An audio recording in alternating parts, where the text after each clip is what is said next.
আমরা সেদিন থেকেই এই অনাকাঙ্ক্ষিত ঘটনাটা হওয়ার পর থেকেই আমরা আমাদের জায়গা থেকে যেভাবে বলা দরকার, যা করা দরকার আমরা আমাদের জায়গা থেকে সর্বোচ্চ করে যাচ্ছি। আপনি দেখেছেন যে যেই অনাকাঙ্ক্ষিত ঘটনাটি ঘটিয়েছে, ইসকনের কিছু উগ্রবাদী সদস্যরা, যাদেরকে আমরা জঙ্গি বলতে দ্বিধাবোধ করব না, কারণ এভাবে দিনে দুপুরে প্রকাশ্যে দিবালোকে মানুষকে জবাই করে হত্যা করার মতো বিভীষিকাময় কোনো ঘটনা হতে পারে না। আসলে সেই জায়গায় আমরা আমাদের জায়গা থেকে ক্লিয়ারলি বলেছি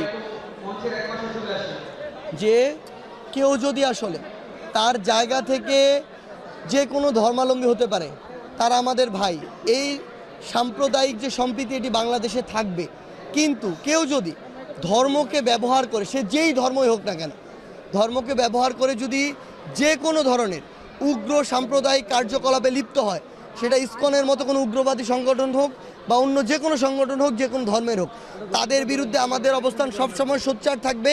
এবং আমরা চাই এরকম উগ্রবাদী যে সংগঠনগুলো রয়েছে, যারা ধর্মকে ব্যবহার করে মানুষের ভিতরে এরকম সাম্প্রদায়িক সংঘাত ঘটাতে চায় এবং দেশে একটি অস্থিতিশীল পরিবেশ তৈরি করতে চায়, সে সকল উগ্রবাদী সংগঠনকে যেন নিষিদ্ধ করা হয়, এই দাবি আমরা আমাদের জায়গা থেকে স্পষ্ট জানিয়ে এসেছি। যারা শহীদ পরিবার রয়েছে এবং আহত অনেকে আসলে কোনো কিছু করতে পারছেন না, সেই বিষয়ে আসলে তাদের পুনর্বাসনের বিষয়ে আসলে আপনারা কি পদক্ষেপ নেবেন? যে কোনো পদক্ষেপের পূর্ব প্রক্রিয়াটি হচ্ছে ভেরিফিকেশন করতে হবে। আমার যে কোনো আহত ভাই কিংবা শহীদ পরিবার, তাদেরকে তাদের যে প্রয়োজনীয় ডকুমেন্টসগুলো এগুলো জমা দিয়ে তাদের ভেরিফাইড করতে হবে প্রথমত।